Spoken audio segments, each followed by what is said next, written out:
Kunja Bihari Jaya Radha Madhava Kunja Bihari Gopi Janna Vallabha Girivaradha Hari Gopi Janna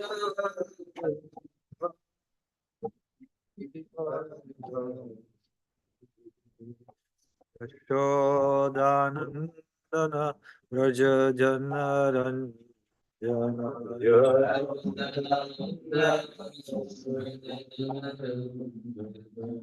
Yamunatira Vanachari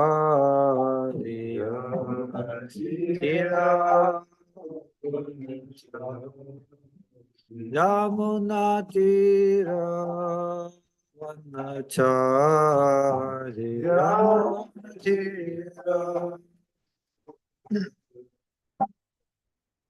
Radha Madhava Kunja Bihari Radha Madhava Kunja Bihari Jaya Radha Madhava Kunja Bihari Jaya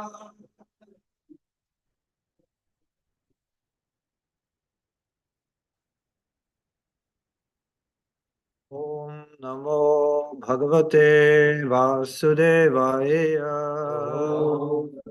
Om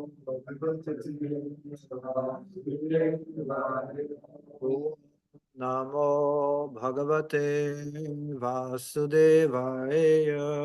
Om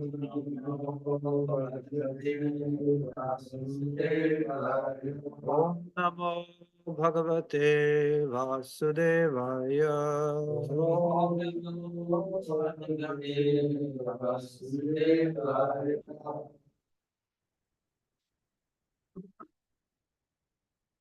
Share my screen. Today we're reading from Srimad Bhagavatam, Canto 10, Chapter 70, called Krishna's Daily Activities. And the text is text 22. So it's a little bit of a twist here in the narration. We've heard about how Krishna goes about his daily activities. He's just entered the Sudharma assembly hall, and now somebody is entering the assembly. Tatraika Purusho Rajan Agato Purvadarshana Vigyapito Bhagavate Pratiharaye Praveshitaha. Once a certain person arrived in the assembly, O king, who had never been seen before. The doorkeepers announced him to the Lord and then escorted him inside. Text 23. Sanamaskritya Krishnaya Pareshaya Kritanjali Ragyam Averya Dukham Jarasandha Nirodajam.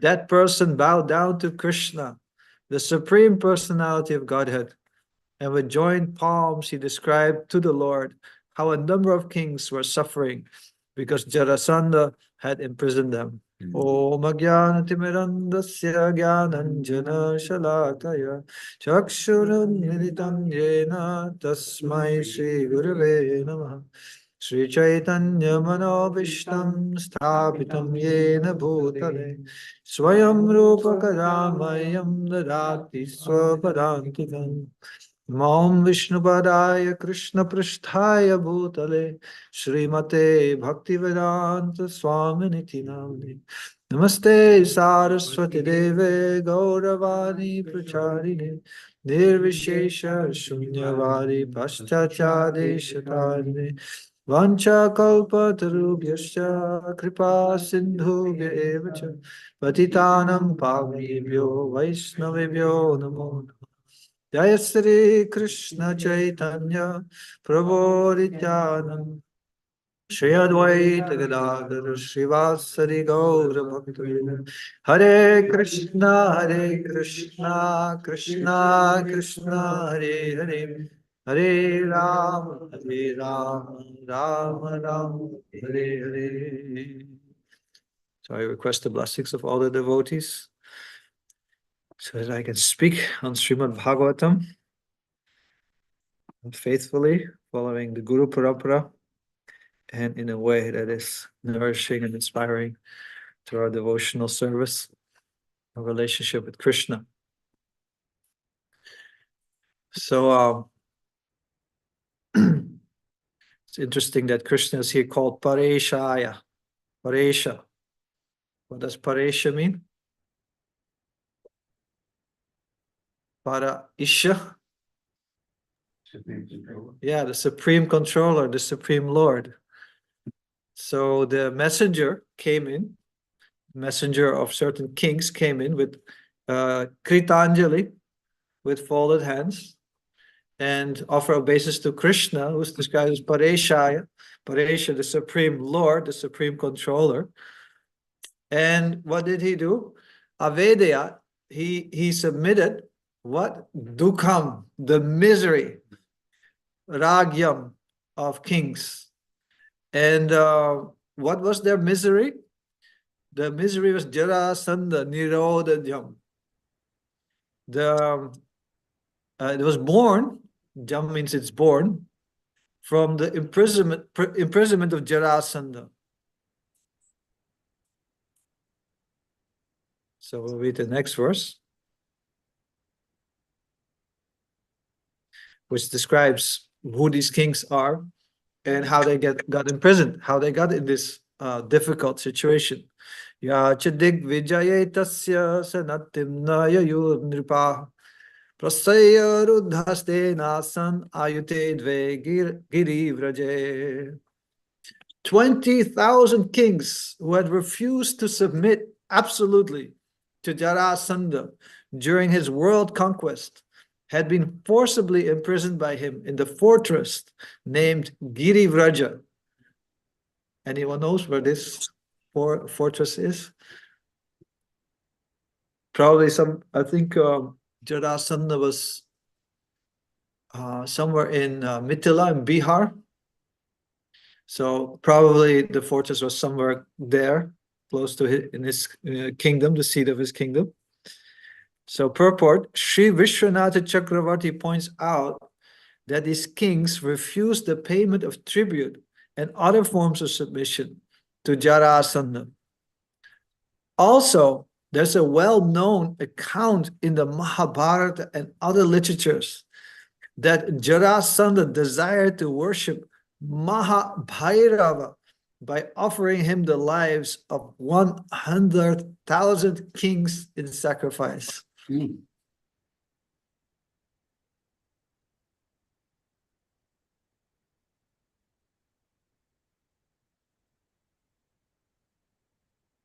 So yes, a few things going on here. I'm just going back to the previous verse.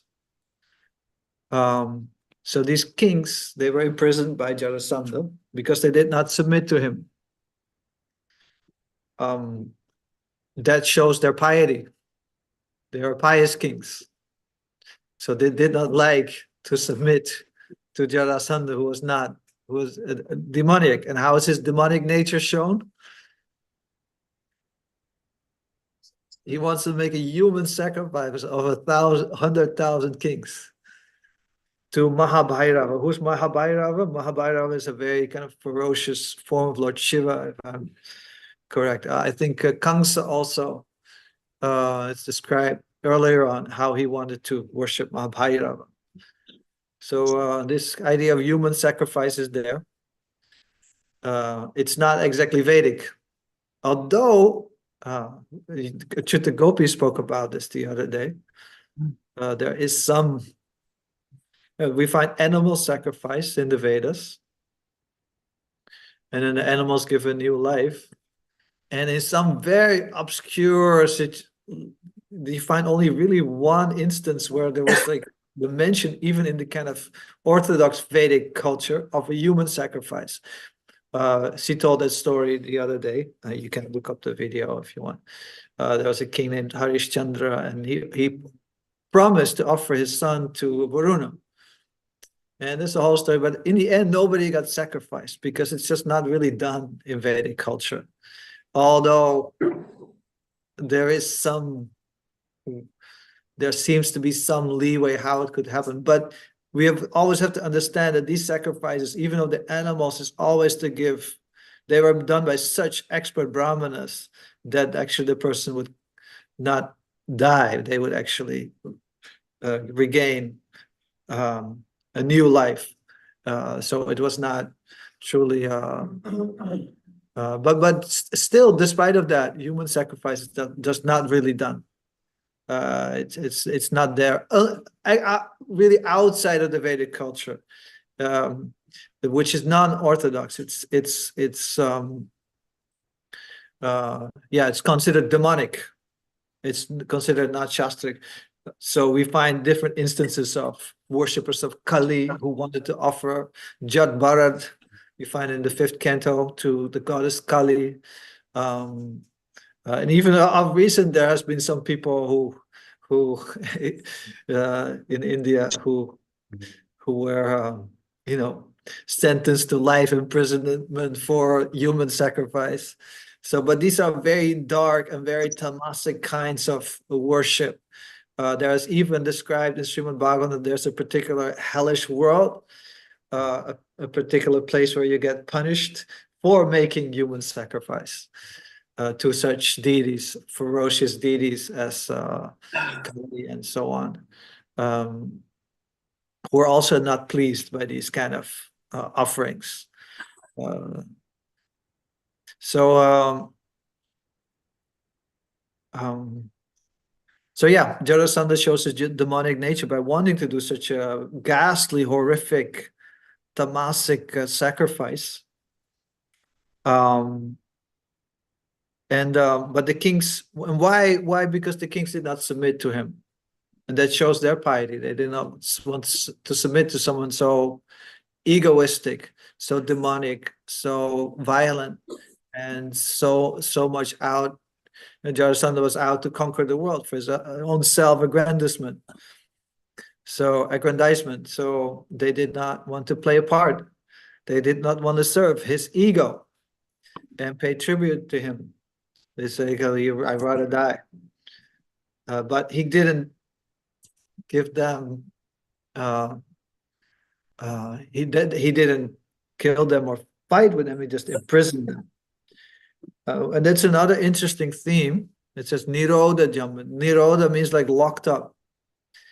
When we do a sacrifice, we also there's different mudras how you invoke the fire. And then you say, you call the fire to come, and you said Iha Nirujaswa, like stay here. You kind of lock the fire, the deity of fire, to stay here. But it's in a devotional way. This idea of Nirodha means you're blocked up, you're locked in. And this is very difficult, of course, because these kings, they're controllers. A king means, one of the words of king is Isha, a controller, a lord. They have control over the kingdom, control over the citizens. Their word is law. Their word is followed by everyone. So you can only imagine how painful it is when you have so much control and so much facility for enjoyment, so much freedom to kind of do whatever you want, and then you're like, everything is taken away from you and you're just stuck in a cave.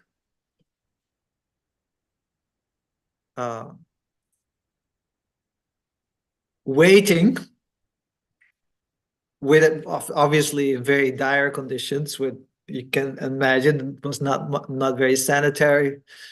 Probably there was very little food and water and so on. There's nothing to do there. So very, very dukkam, misery. So yeah, the more you have, the more power you have, the more wealth you have, the more control you have, And the more that's taken away, the more painful that is. But we see here that this is ultimately for their great mercy, for their great benefit. And that we shall read now. What again, their piety is shown in a second way, is that in this circumstance, they are taking shelter of Lord Krishna. Rajan Uchu Krishna Krishna Prameyatman Prapanna Bhayabhanjana Vayam Tam Sharanam Yamo Bhavabhita Pritak Diyaha. The king said, as related through their messenger, "Oh Krishna, Krishna, oh immeasurable soul, destroyer of fear for those surrendered to you. Despite our separatist attitude, we have come to you for shelter out of fear of material existence." Srila Sridhar Swami explains that the kings present their entreaty. How do you say this? Entreaty? Entreaty. In this and the following five verses. In this verse, they take shelter of the Lord. In the next three verses, they describe their fear. And in the last two verses, they make their prayerful request. So I guess this would have been a great breakdown of the verses. So, but we'll just go to the next verse, which describes their fear. And then the next speaker will describe the other verses. Loko vikarma nirata kushale pramata karmanyayam tvat urite bhavatarchane swe yastavadasya balavan iha jivitasham sajaschinatyanimishaya namostu tasmai. Translation. People in this world are always engaged in sinful activities and are thus bewildered about their real duty, which is to worship you according to your commandments. This activity would truly bring them good fortune. Let us offer our obeisances unto the all-powerful Lord, who pierces time and suddenly cuts down one's stubborn hope for a long life in this world. Lord Krishna states in Bhagavad Gita, Yat karoshi yadashnashi yad johoshi dadasi yat tapasyasi kaunteya tat kurushva madarpanam. Whatever you do, whatever you eat, whatever you offer or give away, and whatever austerities you perform, do that, O son of Kunti, as an offering to me.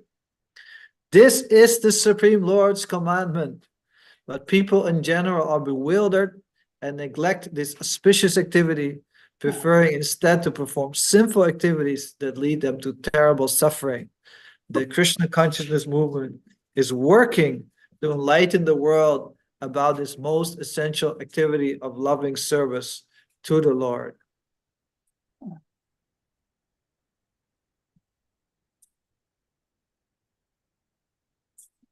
So beautiful verses here. Kings call out to Krishna, Krishna, Krishna, oh Krishna, oh Krishna.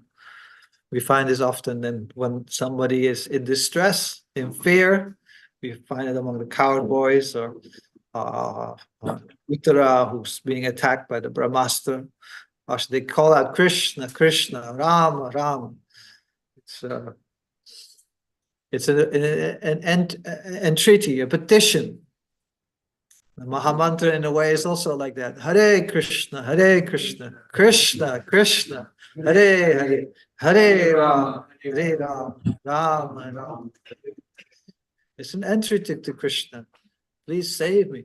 Please uplift me from this ocean of material suffering, ocean of birth and death, and place me as one of the atoms at your lotus feet, Lord Chaitanya. Let praise.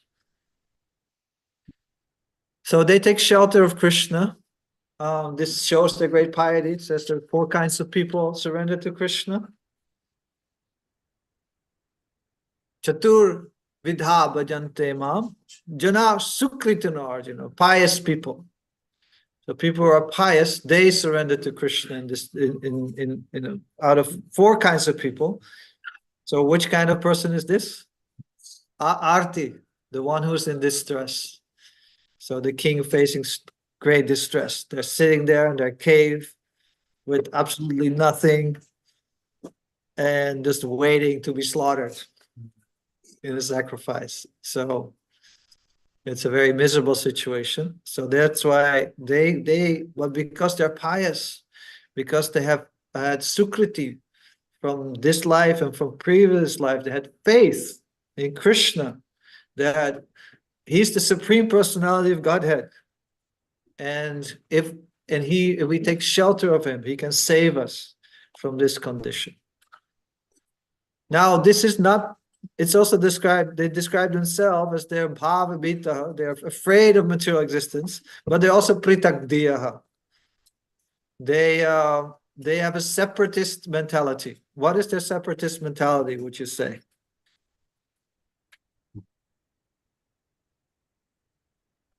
Thinking oneself to be the controller?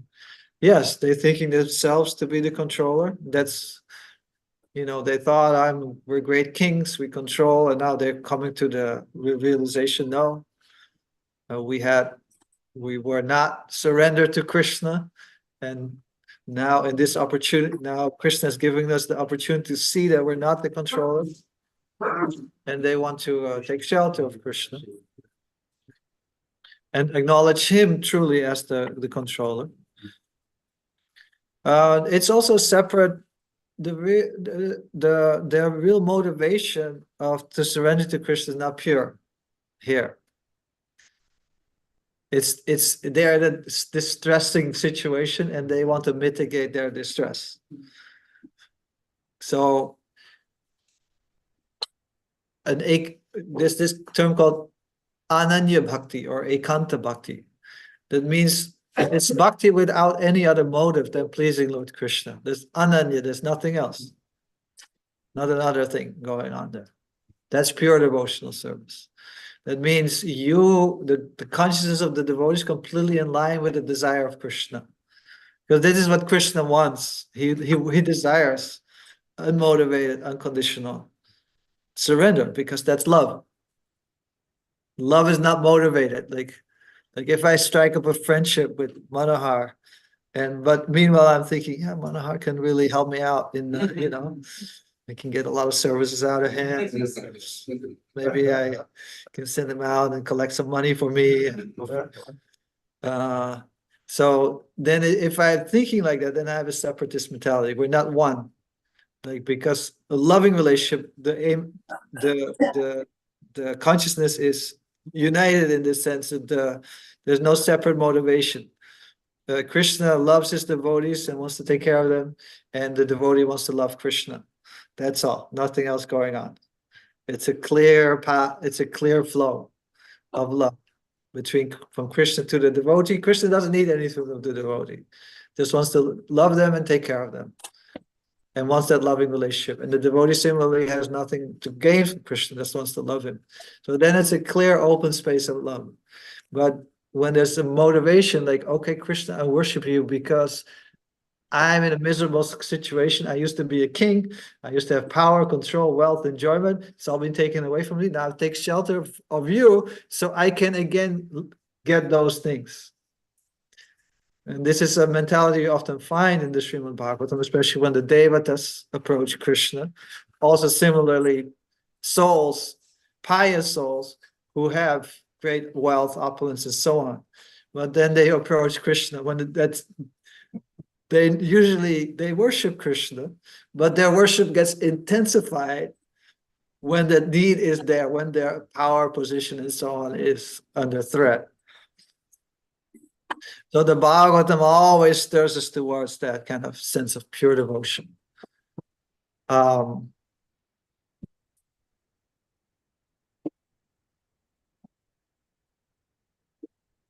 So they have this separatist attitude. With that, they take shelter of Krishna. But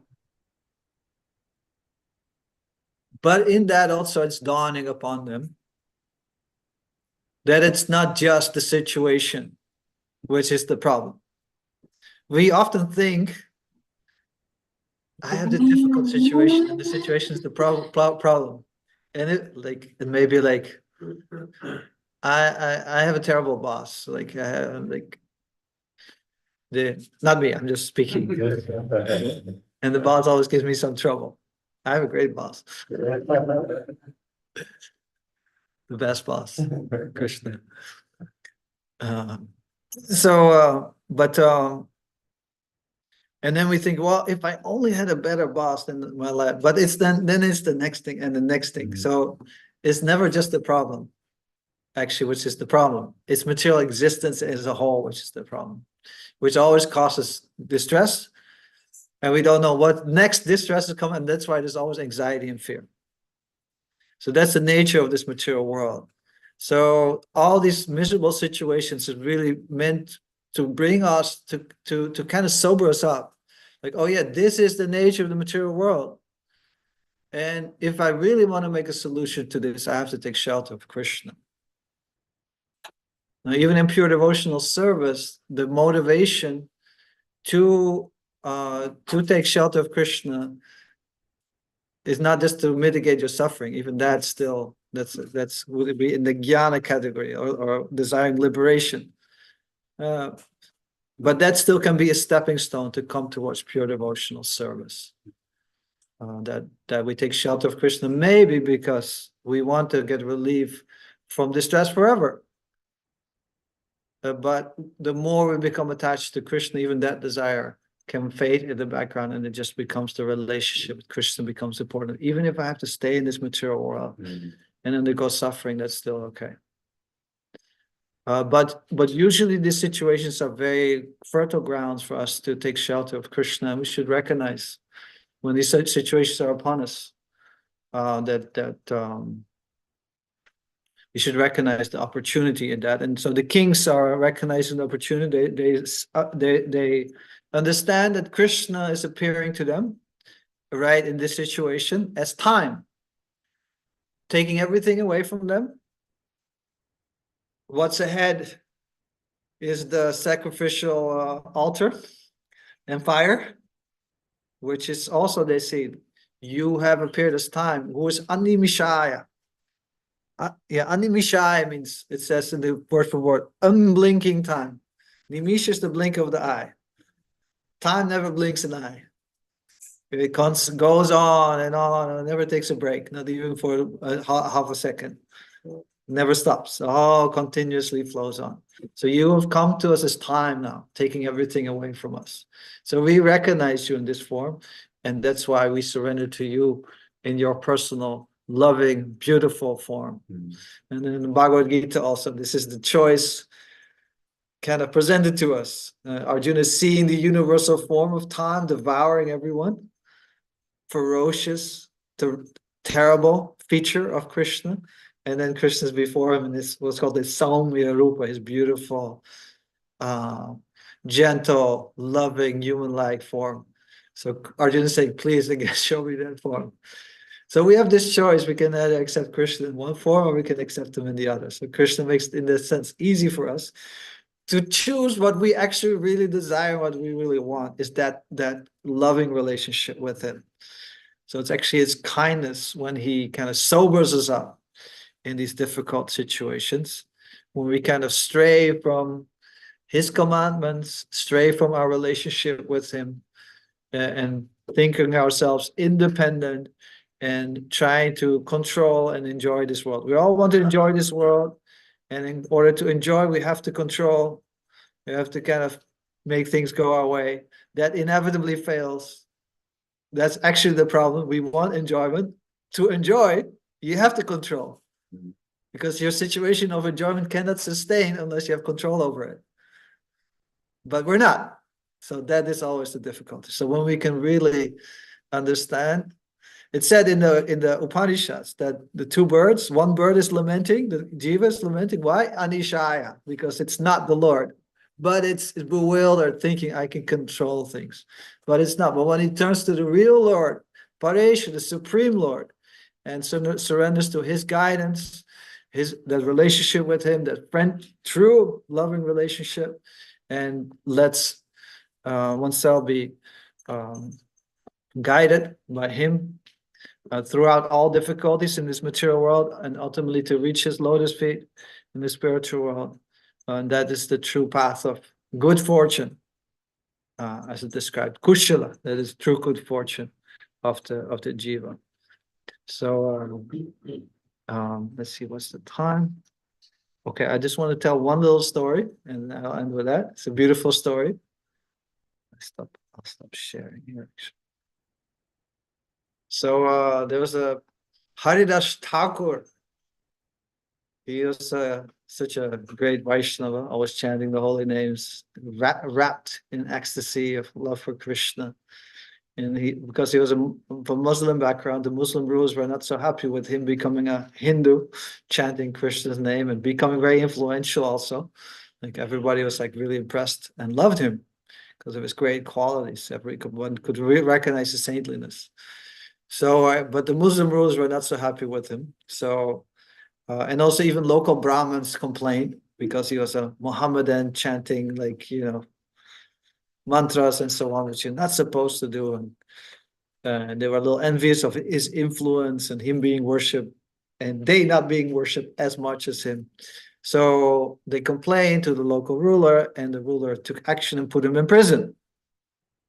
Now, there was a lot of other pious people in prison. It's described, religious, pious people who were also put in prison, and they were very excited. Haridas doesn't even kind of bribe the guards, or like struck some deal with them to have Haridas stay with them. And then Haridas gave them a benediction. What is the benediction? May you stay like this. Because they prostrated themselves. They were so eager to have his associate, so eager to learn from him, to chant with him. And they said, you stay like this. And then he saw their faces drop. And then he explained, like, materialistic life completely absorbs us in the illusion that we are an illusory happiness, and it completely distracts us from our true identity and our true fortune of entering a loving relationship with the Supreme Personality of Godhead. So he said, but don't worry, you'll be freed in 2 or 3 days. But the true essence of my blessing is that may you stay as you are, may you stay in this. Now you've been sobered, now you've been put in this situation, now you've become eager to serve Krishna, to love Krishna, to chant his holy names. Now you stay like this, and don't, again, when you come out of this prison and you're again surrounded by all facilities for materials, comfort and enjoyment and so on, and you again have the illusion of control and enjoyment, and you become distracted, that will be a great misfortune for you. So I bless you to stay as you are. So let us all try to take that benediction to heart and not become bewildered, and try to stay as we are, so we don't have to also this is like when I hear these kind of things, I'm also a little fearful, like, because if I become too attached to certain things, then Krishna also may really sober me up. It's a little unsettling, right? Sometimes to think like that. Anyways, we have to take what comes, but we should try to always keep ourselves in a humble and sober position, that Krishna is my loving relationship with Krishna is my true good fortune. Let me try to keep focused on that and not become distracted.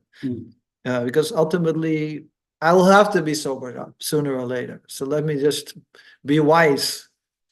We had a devotee in Amsterdam temple. He said, "Spirit soul, be wise. Stay in temple."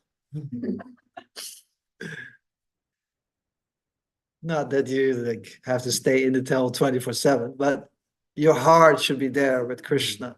Your heart should be there with the devotees. Your heart don't become distracted. Stay close to the process.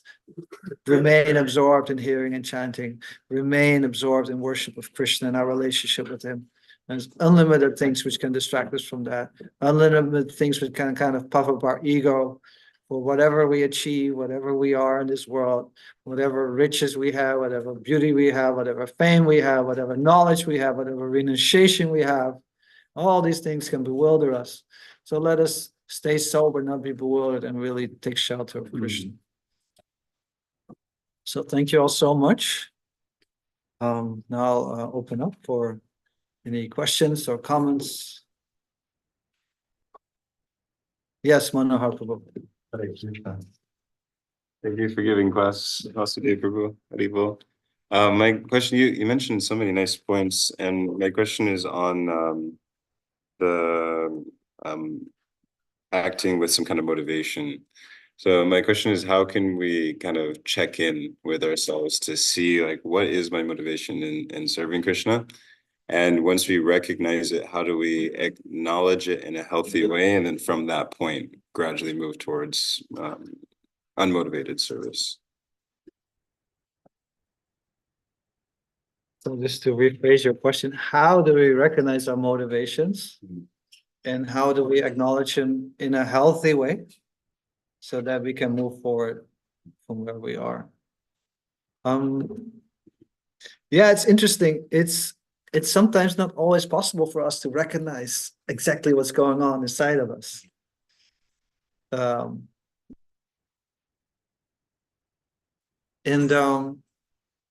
Sometimes it just has to be really revealed to us in some particular circumstance. Like, for example, there's just to give a Shastric example, which I think we can relate to also, I can relate to, is Vallabha Bhatta.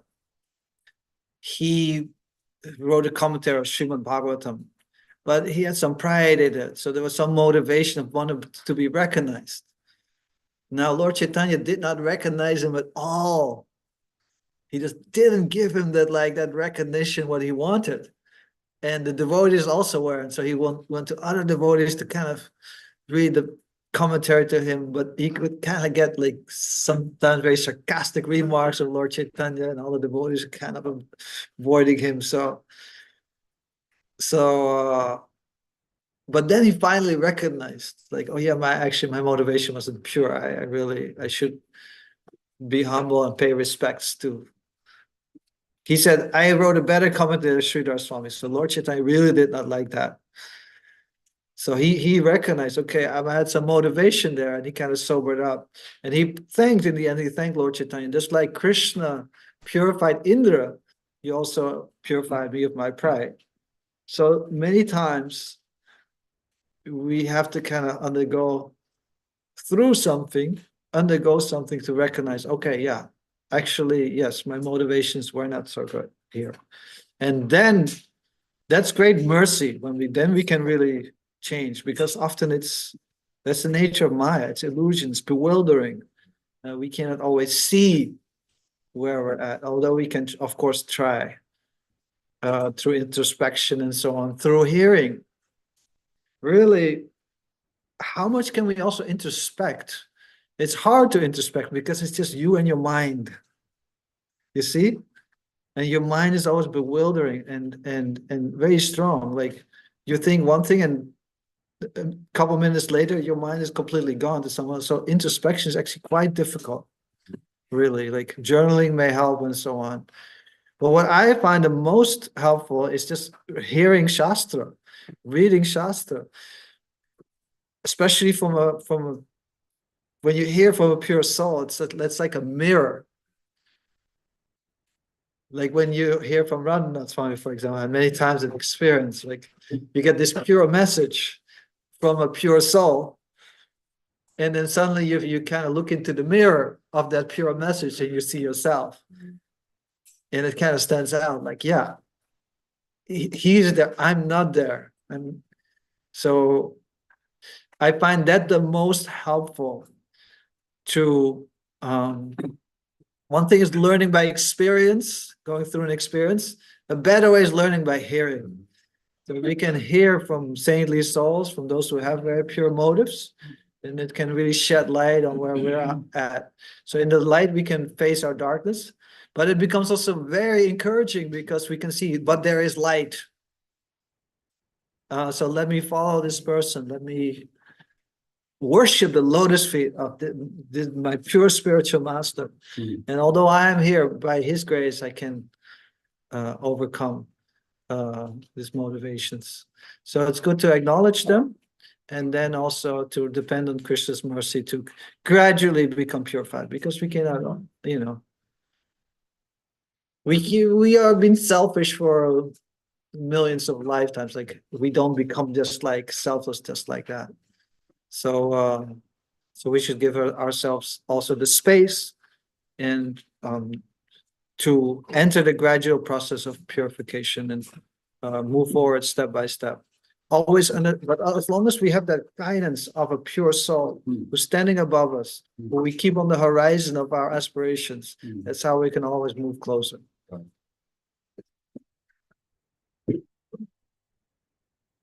Yes, Joseph. It's another iteration of this question, and I'm I'm trying to put it into the context of bhakti of my own question. So let's say you're like a kirtaneer, right? And you're a singer, and then you meet like an amazing mridanga player or an amazing harmonium player, and like you think, whoa, we can make amazing service together. But at the same time, you're like, you want to make, it's sort of like, there's like a question inside your heart, whether it's like, is it fully service, or is there some passion in there as well? I'm trying to like figure out the best way to like put So I'll rephrase it. Joseph is asking a question like, let's say you're a kirtaniya and you meet like a great mridanga player, great harmonium player, and you think like, oh wow, we could really serve together. But there may also be some passion in there, like, okay, now we can make an impact, we can like do a great performance or something like that. So yeah, it's good to be aware of that. At the same time, the Shastra also says, akama sarva kama va moksha kama udariti tivrena bhakti yogena yajeta purusham param. Whether you have akama, no material desires, sarva kama, you have all material desires, or you desire liberation, by all means, tivrena bhakti yogena, just engage in devotional service. And in intense devotional service, pure devotional service. Like, don't do a little bit of this process and a little bit of that process, a little bit of this, a little bit. Just fully focus on bhakti. And even if there's some motivations, because the purity of that bhakti, it will purify the heart. So yeah, if we should try to like look at our motivations and purify them, especially in the association of devotees. But never let it also discourage us from fully engaging in devotional service, although our motivations may not yet be fully pure. So the Shastra gives us that encouragement. It doesn't matter, whatever it is, just engage in devotional service and you'll be good. So let us also not become over analytical. And just like always like, okay, is my motivation exactly like, well, it's maybe like 7, is it 59% or 65%? Like, there's a balance between introspection and just like, okay, whatever it is, I'm just going to go for it and give it my all. That is the more important part, is to give it our all. Srila Prabhupada ki jai, Srila Bhagavatam Grantha.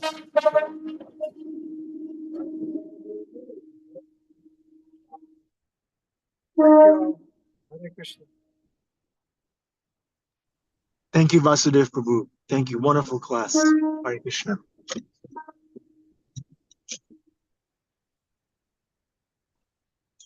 Apologies, I couldn't engage more with the online audience.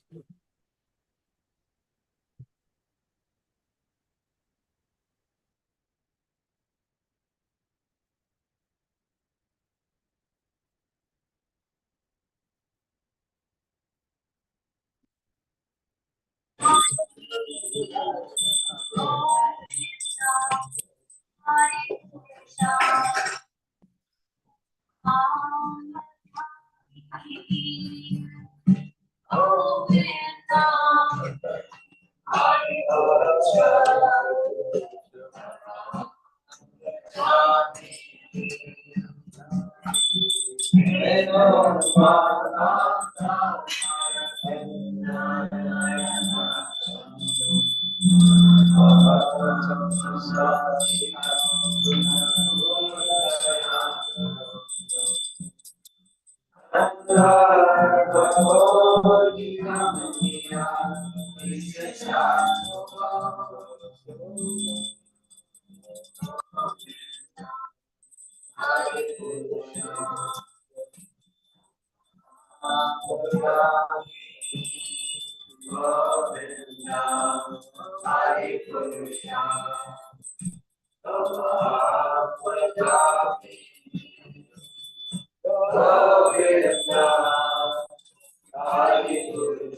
Shri Shri Radha Muridara Gaur Chandana Seva Bhagavan ki Srila Prabhupada ki.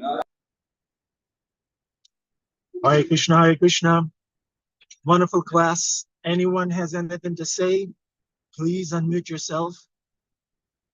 This will be a high speed afterglow. Go ahead. Let's glorify Krishna.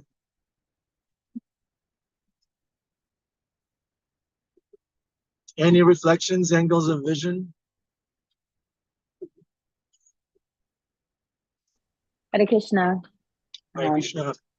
I really appreciated the kind of take home message about your motivation for devotion and service. And because I did I think I've shared before, I totally came enamored when I first discovered, bhakti, and I didn't know it was Krishna consciousness at the time, but I was completely head over heels. And then I got, kind of wrapped up in material stuff, and then found my way back in the midst of a crisis and realized that was kind of, what, I don't know, just what kept everything so balanced and harmonious, and in a way. And I know that it's not like a guaranteed foolproof way to avoid material suffering, but it does kind of give me that kind of realization in my personal motivations for crawling back into the loving and protective arms of Krishna and Radha.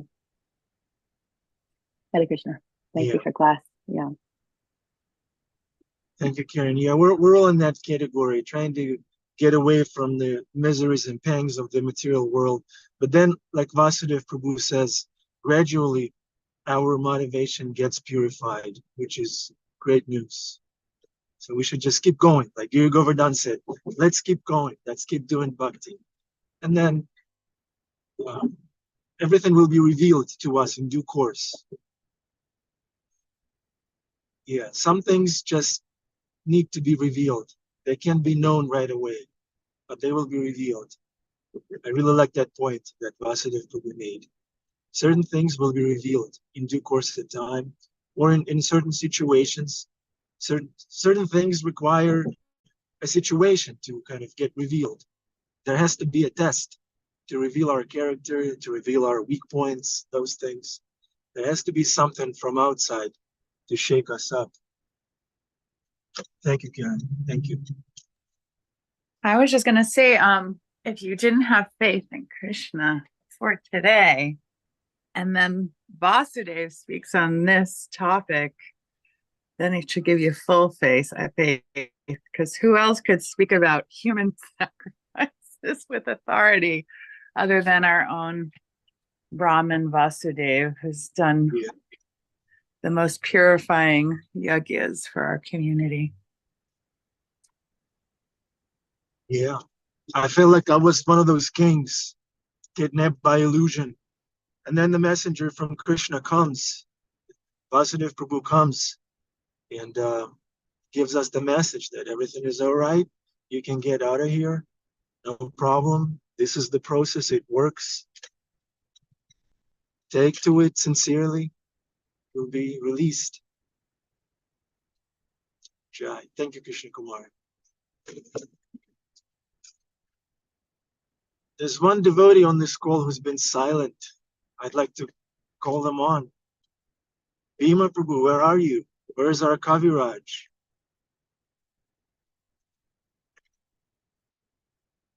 Are you shoveling poop? You too busy? There he is. Yes, Prabhu. My poetry, my kaviraj is cleaning stalls, which is I find it I find in the Hasya Ras, Krishna playing a joke, the irony that our life outside is reflective of our life inside. So needless to say, I got a lot of horse manure to make big piles of and get rid of, and I think that this class kind of exemplified the fact that listen, we join Krishna consciousness in this chanting and dancing and feasting, but that dance is a purificatory dance, and Krishna is always going to put us through our paces. We cannot expect. I'm sorry, some of my horses are going wild. We cannot expect an easy ride. There's no saint in history. There's no devotee in history in Shastra that had an easy ride. So let's get ready to rumble. Yeah. You know, and when these things come at us, you know, just remind ourselves that Queen Kunti actually prayed for these things. We may not pray for these things, but these things will come nevertheless. And we have to bear it, and we have to bear it using the strength provided by Krishna, and the intelligence provided by Krishna, and the remembrance provided by Krishna. And as long as we, you know, remember that, you know, this struggle, this straight and narrow path that we have to traverse, this pilgrimage, that Krishna is our guide. The devotees are up ahead of us, shining a light, and that we just got to stick it out. Hare Krishna. Thank you, Bhima Prabhu. Yeah, I joined mostly because of Prasadam. It was so appealing to me. But then over time, I found it so joyful to serve Krishna. It's so fun. There are challenges and all those things, doubts, setbacks, discouragements, but then ultimately it's just so much worth it. Devotional service is so joyful, so satisfying that it's worth it. Sometimes we feel down, sometimes we feel discouraged, disturbed, fearful, but then if we just keep going, then over time we never regret it. If you get up early and come to class, you'll never regret it. If you take up some service, you'll never regret taking it up. Hare Krishna. Adipusha Prabhu, would you like to speak?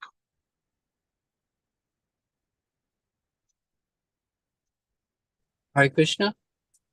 Hare Krishna. Yeah, very profound class.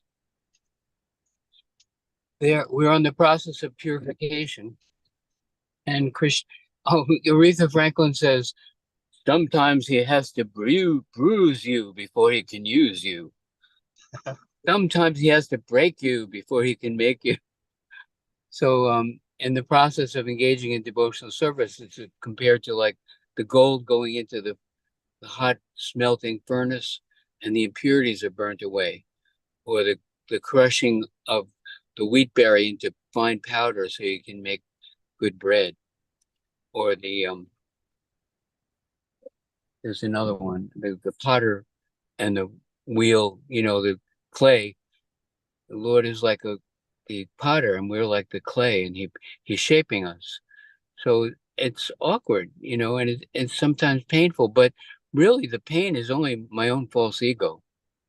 The soul was not cut by the sword, burnt by the fire, withered by the wind, moistened by the rain. The soul is eternal, full of knowledge and bliss. And when I feel sad, depressed, angry, frustrated, that's just my false ego. So what the response that's recommended is to be grateful for everything that comes and say, how can I serve you, Lord, under this circumstance? Grateful even for painful, awkward, undesirable situations, fame or infamy, heat and cold, pleasure and pain comes and goes, it's it. Bhagavad Gita says. But we must go on with our devotional service. So therefore, the relationship with spiritual master is very important, because sometimes they try to describe devotional service like a self-help book. They have all these self-help books. Pick yourself up by your own bootstraps. You ever hear that? Try it. It doesn't work. You can't pick yourself up by your own bootstraps. You're not gonna go anywhere, But the grace of the spiritual master is the way to become. So we offer what we do to the guru, and how do you like this? And the guru will tell us. Just like in the example Vasudeva gave, Lord Chaitanya was not pleased by even a discourse on the Srimad Bhagavatam, because there was an element of pride there. I'm talking too much. Oh, glory to Prabhupada. Hare Krishna. Thank you, Adipusha Prabhu. Yeah, somehow or other, that situation happened. We are in it. So why lament? Why not surrender to Krishna? Why not try Krishna consciousness? Why not test it out? Why not see if Krishna is real? Okay, I'm here under these circumstances. Now let me see if I can serve. Let me see if I can become joyful and satisfied from within. Let me see. And then the taste will come. Krishna consciousness is a pudding. The more you engage in it, the more you taste it, the more satisfied you get. And how do you know it's real? By experiencing it. Okay, Hare Krishna. Who wants to finish it off? Who wants to finish it off? We have a backup finisher. Is our backup finisher available? Isaiah? Yeah, Isaiah, go ahead. He's checking out the horses. Hare Krishna. Hare Krishna. Good. Okay, Hare Krishna, everybody. Have a wonderful day. Come again tomorrow. Thank you, Isaiah. Thank you. Okay, Hare Krishna. Take care.